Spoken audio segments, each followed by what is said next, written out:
اللہ اللہ اللہ اللہ بسم اللہ الرحمن الرحیم الحمد للہ رب العالمین والصلاة والسلام علی سید المرسلین وخاتم النبیین محمد وآلہ واصحابہ اجمعین اما بعد فاعوذ باللہ من الشیطان الرجیم یا ایہا الذین آمنوا کتب علیکم الصیام کما کتب علی الذین من قبلکم لعلکم تتقون صدق اللہ العظیم۔ معزز سامعین، اب ہم آپ کے سامنے کچھ مسائل پر روزوں کے متعلق گفتگو فرمائیں گے کہ جو بنیادی مسائل ہیں، جو روزانہ پیش آنے والے مسائل ہیں اور جس سے ہر مرد اور عورت کا تعلق ہے، کوشش کی جائے گی کہ ان مسائل پر روشنی ڈالی جائے، وہ مسائل آپ کے سامنے رکھا جائے۔ سب سے پہلے رمضان کے روزے ہر عقل مند بالغ مسلمان، چاہے وہ مرد ہو یا عورت ہو اور معذور نہ ہو، ان تمام پر فرض ہیں۔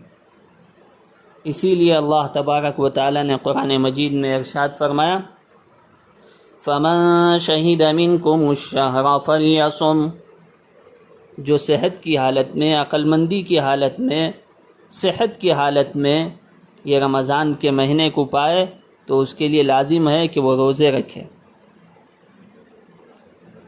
بعض اوقات ایسے ہوتے ہیں اور بعض اشخاص ایسے ہوتے ہیں جن کو روزے سے شریعت نے چھٹی عطا فرمائی ہے۔ اس میں سے حیض و نفاس والی عورتیں جو ہیں ان کے لیے روزہ رکھنا جائز نہیں ہے، لیکن وہ ان روزوں کی قضا بعد میں کر لیں گی۔ اور اسی طرح نیت کے مسائل ہیں۔ رمضان المبارک کے ہر روزے کے لیے الگ الگ نیت کرنا ضروری ہے، اور نیت کب تک کی جائے یہ ایک مسئلہ ہے۔ تو نیت نصف النہار شرعی، جو عام طور سے جنتریوں میں ضحوہ کبریٰ کے نام سے لکھا جاتا ہے، یعنی صبح صادق اور غروب آفتاب کا بالکل درمیانی وقت جو ہے اس کو ضحوہ کبریٰ کہتے ہیں، اس وقت تک رمضان کے ادا روزوں کی نیت کر لے تو روزہ صحیح ہو جائے گا، اور اس کے بعد اگر رمضان کے روزے کی نیت کرنا چاہے تو نیت معتبر نہیں ہوگی، روزہ صحیح نہیں ہوگا۔ اب یہاں پر ایک مسئلہ یہ ہے کہ نیت کے لیے زبان سے تلفظ یعنی الفاظ ادا کرنا، عربی میں ہو یا کوئی مخصوص زبان میں ہو، یہ لازم نہیں ہے، بلکہ دل سے نیت کر لینا کافی ہے۔ یہاں تک کہ اگر کسی نے روزے کی نیت سے سحری کھا لی تو وہ سحری کھانا بھی نیت ہی کے قائم مقام ہوگا، اس کے علاوہ اس کو کسی اور طرح کی نیت کرنے کی حاجت نہیں ہے۔ اب یہاں پر ایک مسئلہ ہے کہ عام طور سے بعض لوگ ایسے ہوتے ہیں، بعض مرد اور بعض عورتیں، کہ وہ صبح میں جلد ہی سحری کر لیتے ہیں، مثلا 2:30-3 بجے سحری کر لیتے ہیں، جبکہ آج کل سحری کا آخری وقت جو ہے 4:44 یعنی 4:45 کے قریب تک ہے۔ 4 بجے ہی انہوں نے اپنی سحری ختم کر لی اور نیت روزے کی کر لی۔ اب ان کو یاد آیا ہے دوا کھانا ہے، چائے پینا ہے یا کوئی کھانے کی چیز استعمال کرنی ہے، تو اس سلسلے میں ان کی نیت معتبر نہیں ہوگی۔ وہ صبح صادق تک آرام سے اطمینان سے جو چیز چاہے استعمال کر سکتے ہیں، کھا سکتے ہیں، پی سکتے ہیں، اس میں کوئی قباحت نہیں ہے۔ عام طور سے بعض لوگ سحری نہیں کرتے ہیں، رات ہی میں جو کھا کے سو جاتے ہیں، سیدھے براہ راست فجر میں اٹھتے ہیں۔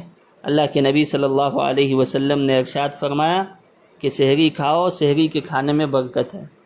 سحری کا کھانا جو ہوتا ہے وہ بالکل آخری حصے میں ہوتا ہے، یعنی رات کے ختم ہونے پر صبح صادق کے شروع ہونے سے پہلے سحری کھانا چاہیے، یہ مسنون ہے۔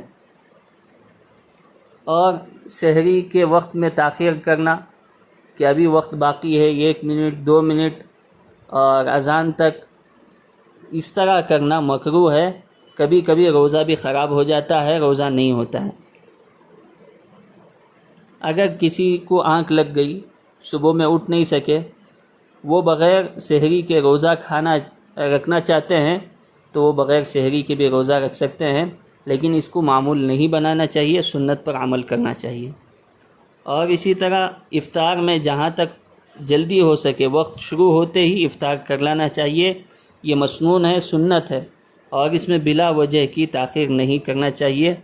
آپ علیہ الصلاۃ والسلام نے ارشاد فرمایا، لوگ اس وقت تک خیر پر رہیں گے جب تک کہ افطار میں جلدی کریں گے، تو اس وجہ سے افطار میں جلدی کرنا چاہیے، تاخیر نہیں کرنا چاہیے۔ اچھا، اب افطار کی کئی دعائیں ہیں، لوگ کہتے ہیں یہ دعا ہے وہ دعا ہے۔ احادیث کی کتابوں میں جو دعائیں ثابت ہیں ان میں سے 2 دعائیں آپ کے سامنے پیش کی جاتی ہیں، اس کے مسنون کلمات آپ کے سامنے پیش کیے جاتے ہیں، ان دعاؤں کے ذریعے سے افطار کیا جا سکتا ہے۔ پہلی دعا، ذہب الظمأ وابتلت العروق وثبت الاجر انشاء اللہ۔ اور ایک مرتبہ سن لیں، ذہب الظمأ وابتلت العروق وثبت الاجر انشاء اللہ۔ یہ ایک دعا ہے، اس کا ترجمہ یہ ہے، پیاس جاتی رہی، رگیں تر ہو گئیں اور ثواب طے ہو چکا انشاءاللہ تعالی۔ اور یہ بھی دعا ثابت ہے، اللہم لک صمت وعلی رزقک افطرت، یہ دعا بھی ثابت ہے۔